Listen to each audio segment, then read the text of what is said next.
You are live now. Right. All right. It is 2:02 for the record, and would like to call the Rules Committee meeting to order. And Ms. Viviano, if we could please have a roll call. Sure. Freeman. Aye. Fusco. Aye. Lomobian. Aye. Connor. Aye. Mollet. All members are present except for Mollet. Okay, very good. If I could have a motion to accept the minutes from the last meeting. So moved. So move. Second. All right. All in favor, let it be known by saying aye. Aye. Aye. Okay, very good. And I do believe we had an item from last week. This was the Afghanistan refugee resolution, and we said we would take a week on that. Were there any questions or comments? And then I'll also ask anyone that was involved in that resolution if they would like to add a word. So we'll open it up at this time.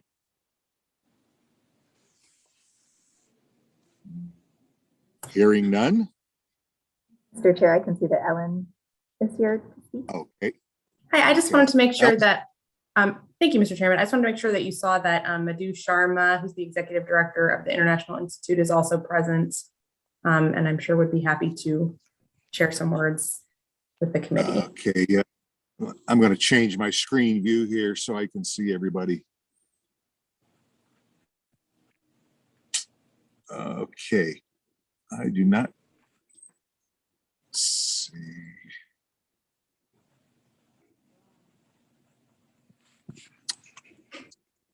Oh, there we go. I'm sorry. I had to scroll over a few screens. So please, Ms. Sharma, if you would please proceed. Thank you. I'm happy to answer any questions if anyone has questions, but I wanted to give an update on the situation, and then also a local story, the local piece, so that we understand where we fit in with what is national news, as we know. So currently, as of Friday, there are 54,000 Afghans across 8 military bases in the United States. 2,600 are in what we call in the resettlement industry, the assurance queue. In other words, 2,600 are being processed for status in the United States. 500 are actually, only 500 of the 54,000 are actually assured, which means they have completed processing. And of those numbers, IIA the International Institute of Akron will be resettling 150 Afghan evacuees between now and the end of March of 2022. So in the next 6 months, our organization will be welcoming with dignity 150 Afghan nationals to the community. Currently, there's a pause on all the military bases as of last week on the 13th, September 13th, there is a 21-day pause while we wait for the budget reconciliation process before we move forward with resettling Afghan refugees throughout the United States. And also the main reason that they've paused for 21 days is there was a measles outbreak, and they're trying to have public health officials engaged on all the military bases to ensure that vaccinations are complete and medical access is available to individuals who did test positive for measles on the basis so that they're not released to communities with a communicable disease. And there is no concern by the CDC that this isn't easily manageable. And I guess I think it's important to note that even since our troops have been withdrawn from Afghanistan, 36 American citizens and 24 permanent residents of the United States have been evacuated either by land or charter flight.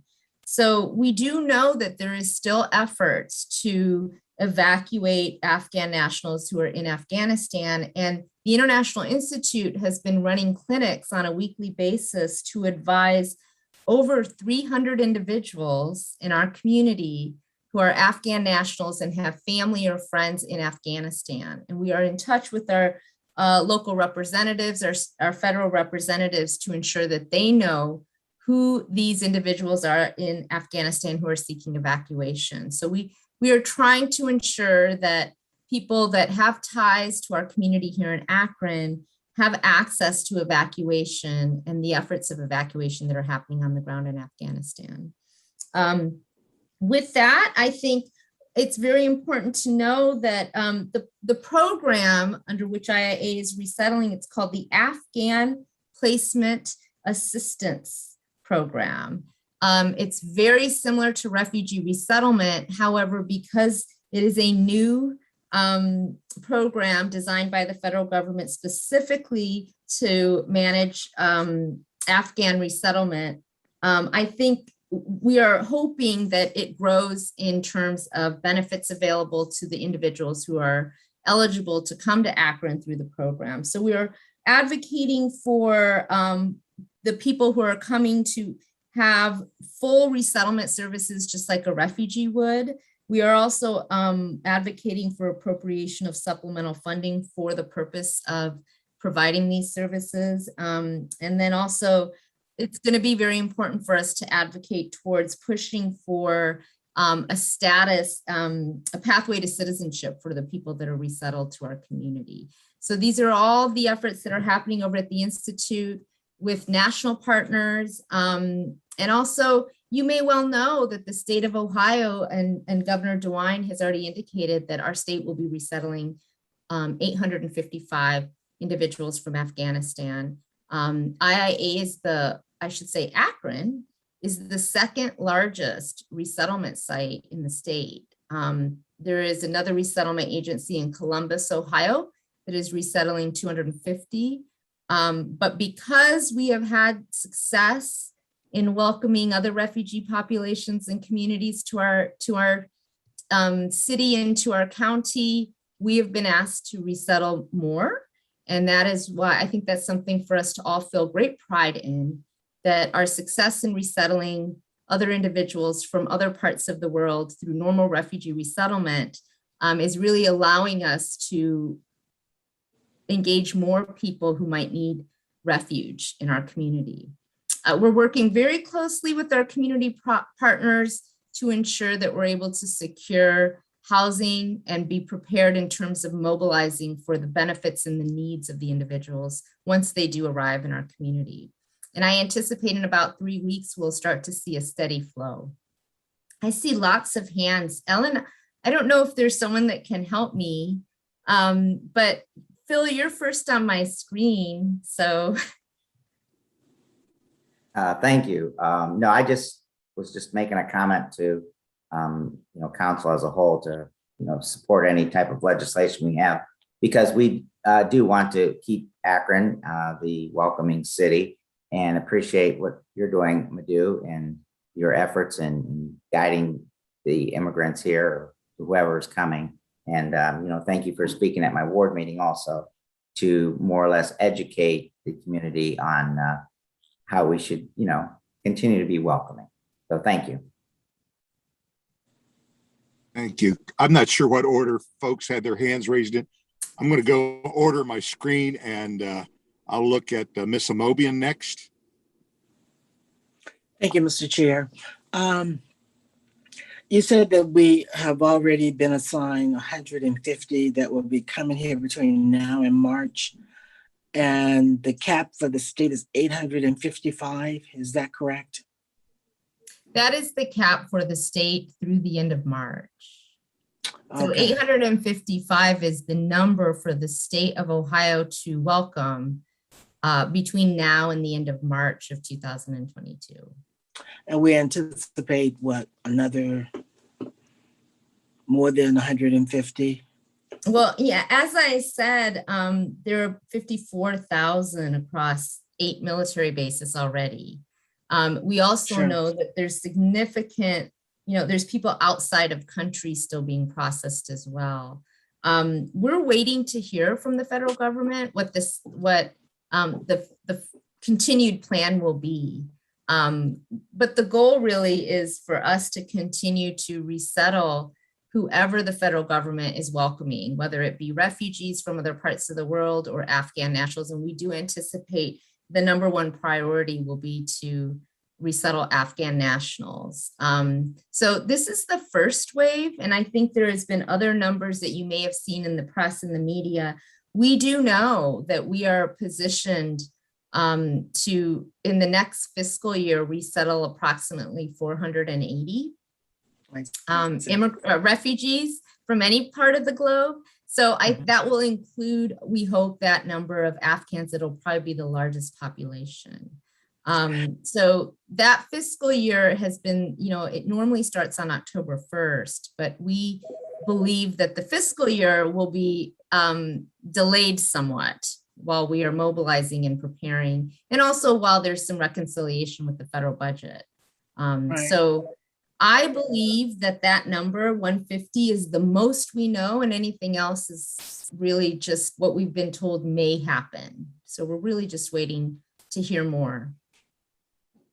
And your biggest need, is it housing, clothing? I mean, everything, I would imagine, but do we have identified places for these individuals to move into, or? We're working on that at the moment, and we're working with community partners who've reached out to us. We've reached out to them.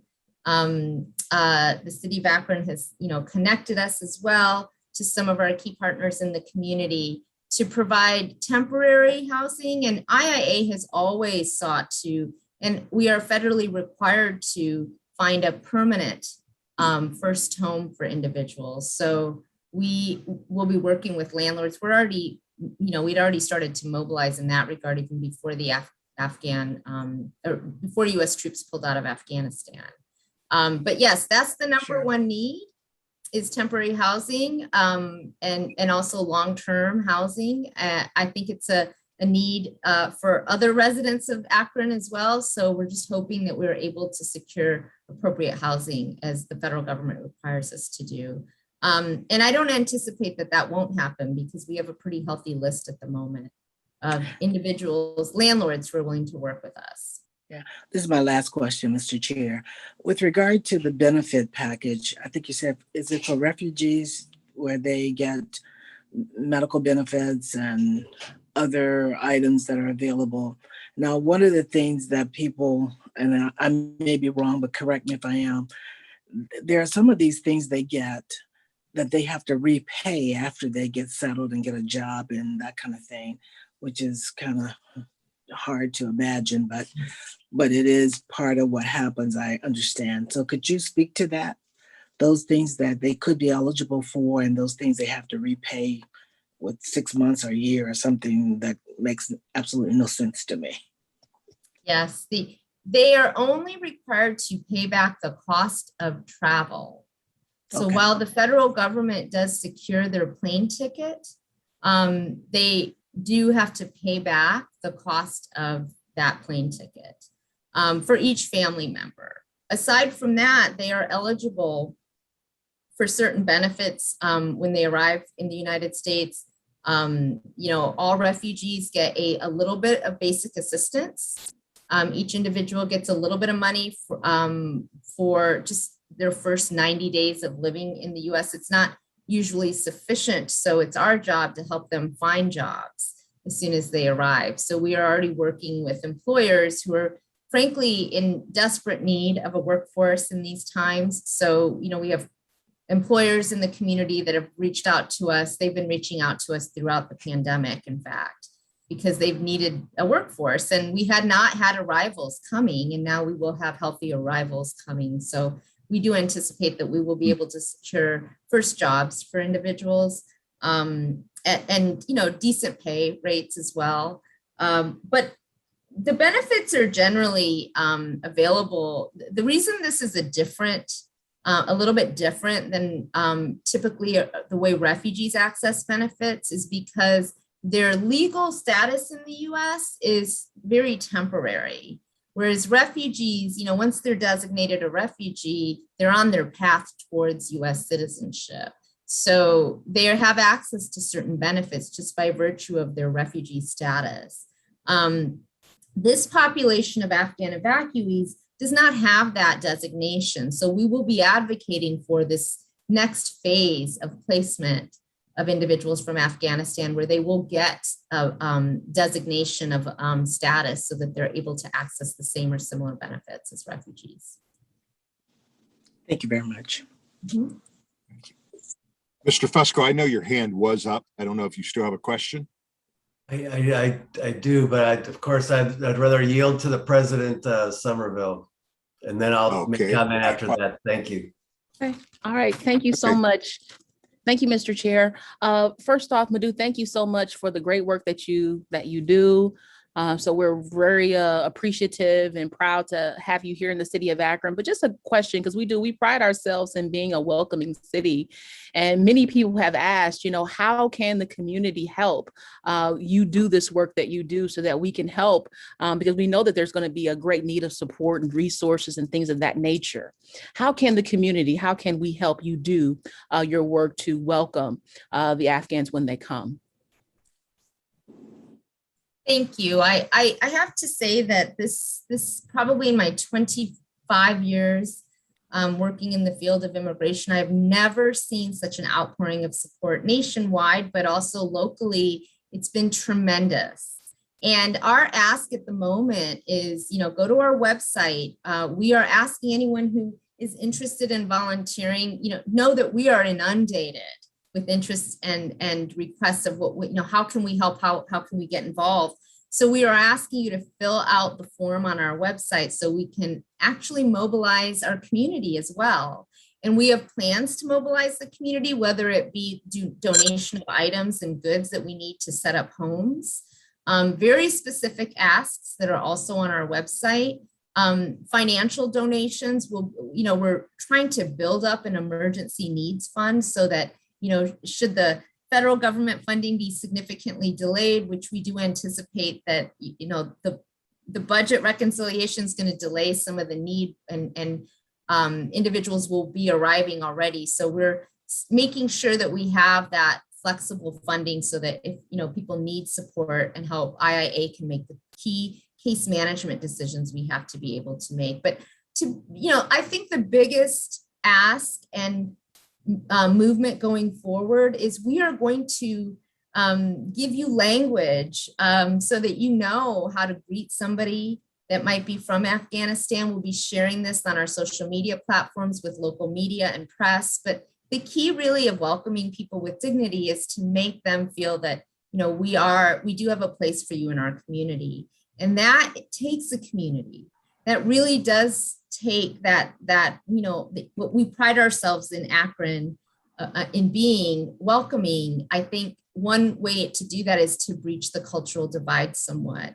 So I will share with you there's two key languages spoken in Afghanistan, Pashto and Dari. So we will be sharing through our social media and through the local press ways to greet individuals, because that is frankly, that's a very big start in helping us to welcome it. It is not, IIA is not successful because we alone are engaging and welcoming. It really does take a greater community. So I really appreciate your question. And I would say, we do know individuals coming from Afghanistan will have a need for warm clothing. So we are going to have a very organized drive within the next month where we are asking some of our community partners to almost, host the drive so that when we have a call for coats and shoes and not just winter clothing, but also warm bedding. I know it's tough, your first winter in Akron anyhow, but we anticipate the population will certainly need, just for safety reasons, they'll need that type of support. And we know that we have community partners that have already reached out because they know that they can help us with these item donations. So we'll be, stay tuned. We are working on the media platform so that you all know how you can individually be engaged, but also so you can choose your the way in which you want to help us in this process of welcoming Afghans with dignity. Thank you. Thank you. Now I'll come over to you, Mr. Fusco. Thank you, Madhu. Thank you for everything you do. You've been a great partner and advocate. It feels like there's like this pent up demand, if you will. I know for many years, organizations like yours, through the conversations that we've had, has been kind of sidelined in terms of welcoming immigrants and refugees, et cetera, into our community. But now ramping up, obviously, for this new wave that's coming in. And did I hear you correctly whenever you had mentioned that we are the second city in terms of, is that the State Department that allocates, or who makes that call is my question, I guess. There's actually 9 resettlement agencies in the United States that work closely with the State Department, the Program for Refugees and Migration. They kind of go to bat on behalf of their local grassroots organizations. And we are partnered with USCRI in Washington, D.C. And USCRI has very close ties with our federal government. The leadership at USCRI, their executive director, used to work for the Office of Refugee Resettlement, and it is a long history of building grassroots organizations up like our own. So there are many communities throughout the country. Almost every state has a USCRI affiliate. We actually have a field office in Ohio that's in Cleveland. So we have a partner, our national partner has a field office not very far from Akron. I have to say that the reason we're successful is it has much to do with our welcoming initiatives. It has much to do with our all of you and the coverage really that we've received as a community throughout the many, I would say the past decade, that has demonstrated the success we've had as an organization and as a community in resettling and welcoming refugees. We haven't had high incidents of violence. We haven't had any of the negative indicators. One of the things I think that is really important is we are a very affordable community. So we are able, that is a big piece of the dignity, right? Is that we are placing people on housing and homes, their first housing and homes that in some ways, they're paying their own rent within a couple months.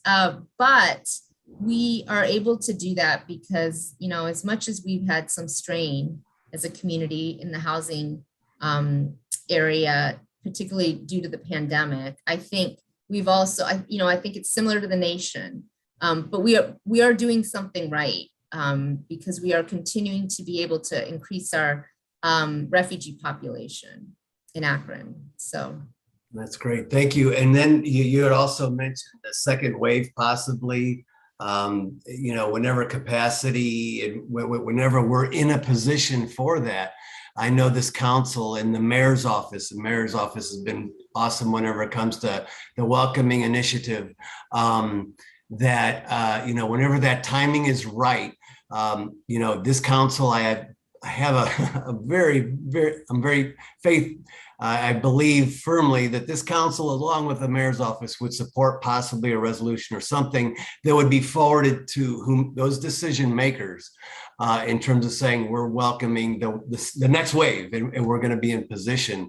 And also would want to offer too, as a discussion, perhaps later on at a later date, with regards to the initiative of working with our Chief of Staff, Joan Williams, in terms of pushing out that information, asking for volunteers and coats and et cetera, and what we could do in terms of helping with that regard. So thanks again for all you do. I want to thank the sponsors for bringing this in and keeping this discussion going. Thank you.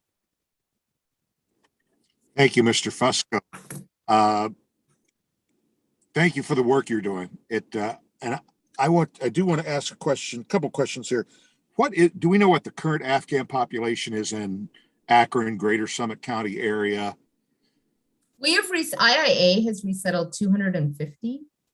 But what we know is for each individual we resettle, close to, I would say, double that moves to our community as a secondary refugee, people who we did not resettle. We don't have a count, but we do know that in this the first month, really, since our troops have withdrawn, we've had over 300 individuals, unduplicated individuals. And that is one person of an entire family. So we do have quite a number here. And it's difficult to know exactly because IIA only tracks the numbers of individuals that are resettled to Akron through the refugee resettlement process. So we have been resettling Afghan nationals since 2013 to Akron. So we do have quite a population already here that is going to help us as a community in this wave of welcoming, frankly, their countrymen and women who are leaving under much more dire circumstances and exigent circumstances. So we could not do it without the already existing community that we have here of Afghan nationals. And then one question, I don't like asking this question, but I did receive an email this week. You talked about there's folks that are in a queue, and the email, I don't know if everybody else received this, is not, they were concerned about, oh, the people that are coming, is there danger here? And talk about folks being in a queue. I'm just assuming that that's part of a vetting process. And, I got the question and I thought, I don't have a clue how to answer this, man. So can you speak to that? Yeah, thank you actually for giving me the opportunity. I know that there is some great concern about I guess we're very used to slow processes in the government. So when the government actually has to engage in a process that's sufficient and quick, we get quite nervous about the security vetting, which is the question you're asking. And I can assure you that since 9/11, the United States has a very rigorous vetting process. And the reason we have people waiting in military bases to be processed and outside of the United States as well to be processed is because they are engaging through a very, very enhanced and continuous security vetting process. We have we're capturing fingerprints, we're capturing facial recognition indicators, and we're actually using government databases to ensure that no individual that's processed is someone that's a suspected or known terrorist. So very strong terrorist screening mechanisms are in place. And there's, this is definitely a governmental engagement to vet individuals before they arrive in the United States. It always has been. So it's CIA, FBI, Department of Homeland Security, the Department of Defense is even engaged in biometrics. Biometrics is the capturing of fingerprints and eye scans. So all of these database systems, there's multiple ones, are being checked rigorously before someone is released into a community. In addition, I mentioned, the second concern many have had is about, well, how do we know people are vaccinated, or, or is there going to be a spread, a public health risk?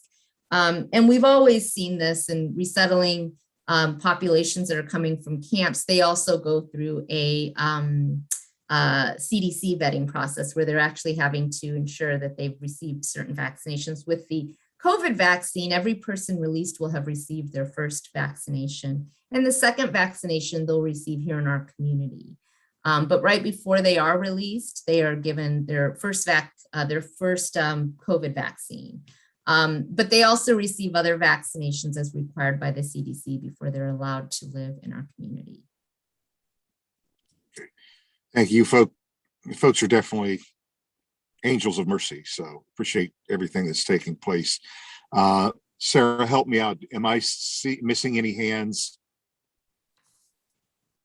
I don't see any raised right now. Okay, well, if not, if we could pass this evening, that'd be wonderful. So I just look for a motion. Motion for suspension of the rules with a favorable report. Second. We have a motion and a second. All in favor, let it be known by saying aye. Aye. Aye. Opposed? Okay, very good.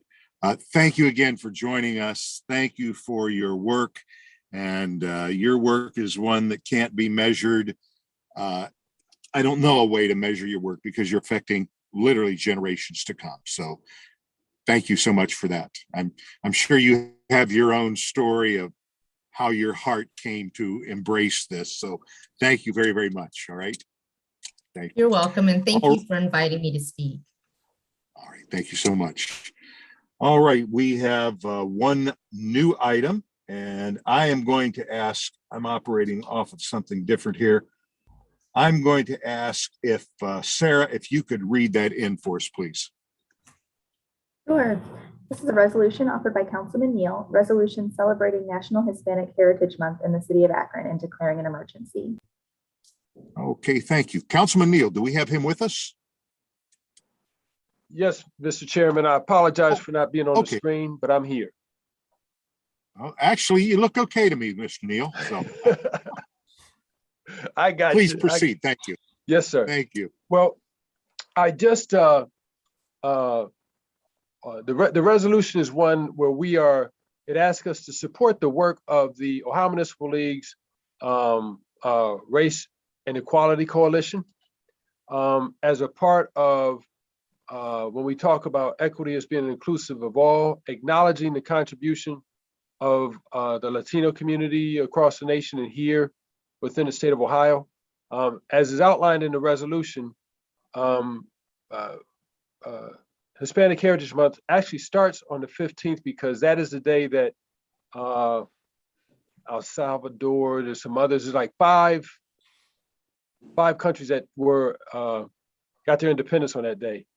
I don't have it in front of me, but and so it runs from the 15th of September through the 15th of October, as outlined in the resolution. It acknowledges when President Johnson and President Reagan made it an official proclamation for our country. So basically, the resolution is one that it acknowledges September through October, the 15th of September through the 15th of October being Hispanic Heritage Month. Thank you, Mr. Neal. Comments from committee members? Looking around here. Again, need your help, Sarah. Comments from any other councilman? I can see that Mr. Fusco has his hand raised. Yeah, okay, Mr. Fusco. Yeah, thank you. I thank you for bringing this in too, Mr. Neal. Certainly appreciate it. And if there isn't any questions or comments, I don't see why we shouldn't pass this evening, and highly recommend that we approve it today. So if that's okay with the committee, I'd like to make a recommendation for suspension of the rules with a favorable report. Okay. We have a motion, a second. Any other conversation? All right, thank you. All in favor, please let it be known by saying aye. Aye. Aye. Aye. Opposed, like sign. All right, very good. We will see that this is passed as well this evening. And I do not believe we have any other items for us today. Please excuse me being in a car here, but this is my mobile office today, so I apologize. All right, and with that, we will adjourn at 2:36 p.m. Thank you. We can move right into public service. Those committee members are Samples, Hamer, Holland, Lombardo, and McKittrick. Ready when you are, Madam Chair. Thank you. Could we please get approval of our previous meeting minutes? Motion to approve. Second. We have a motion and a second. All in favor? Aye. Aye. We have one piece coming before us this afternoon.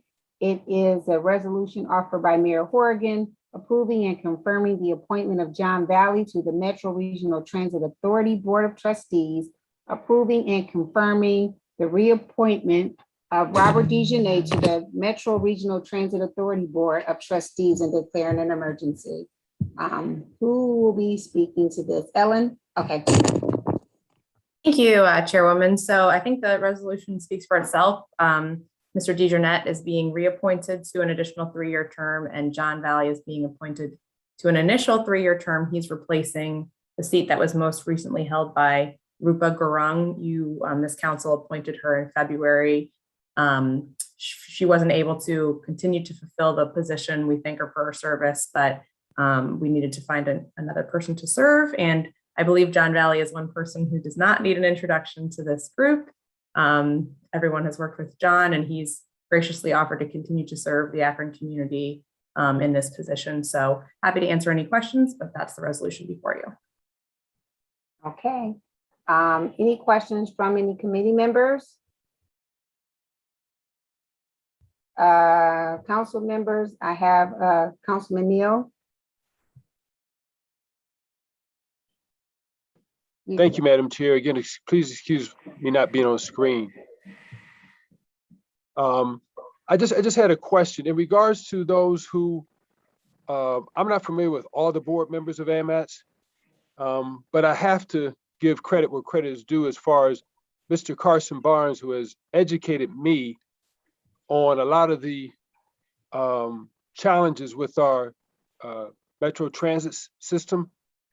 How many people are on that board actually utilize the service? Do we know? Are reflective of the community that uses the service the most?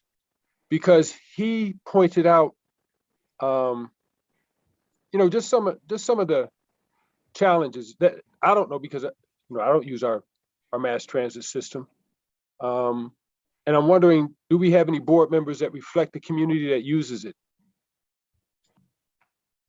Thank you for that question, Councilman Neal. As I just stated, the position that was just vacated was by a member of the refugee community who was a user of the service. And I know that that's an important part of making sure the board is completely diverse and is representing the constituents that they serve. I do believe we are expecting to have another vacancy on the board with a term that's ending. And I know that that's been identified as a high priority to have the next individual appointed be an individual who's very familiar as a user. The mayor has 6 appointments on the board, and I believe there's 12 total members. I can confirm. I think your resolution says it. But yes, that's very that's a priority that we share, and it will be something that we're looking at in the next appointment. Okay, because what I'd like to suggest, if the board is not reflective and diverse, and again, this goes back to our discussion when we talk about equity and inclusion. It covers everything. I hate to be repetitive, but I mean, this is critical so that we can create balanced policy, is having people who are impacted. Because sometimes the challenges of folks participating on standard boards are that they don't have the resources, the means, the abilities to participate in the meetings.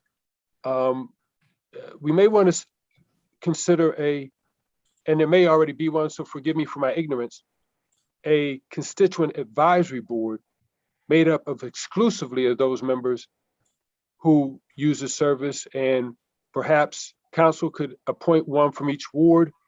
But I think it's critical as we go about putting policy in place. One way to make sure that it's equitable is to have representation of those members who are most greatly impacted by our by our decisions. So just a thought. Thank you. Madam Chairman, this is the mayor. I apologize for my lack of video access. If I can weigh in here on just 1 second, if you don't mind. Go ahead. Mr. Mayor, you make a good point.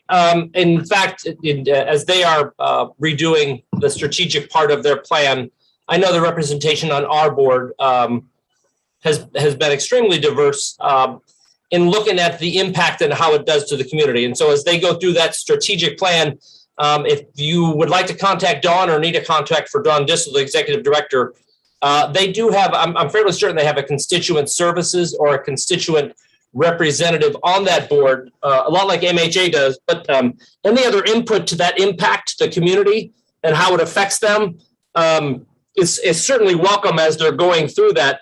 Obviously, when you look at what the service that Metro provides, they get people from here to there, and how they do that, obviously you want to do it in an efficient way. COVID's had a pretty significant impact on ridership, but also how do we, access to jobs and healthcare and school. So as they're redoing that, like I said, I can get you a contact for sure. And so you can express those concerns, but I know our board representation and across the board has reflected the diversity of the city of Akron. So, but I thank you for your comments. Thank you, sir. Ellen, what would, oh, wait, let me make sure I don't have any other questions. Do I have any other questions from any other council members? Seeing none, I would assume that you want suspension of the rules. Yes, Chairwoman, I believe they do have an upcoming board meeting, so this will help us onboard the new member as soon as possible. Okay. All righty. Can I get a motion for suspension of the rules? I'll make that motion. Second. Second.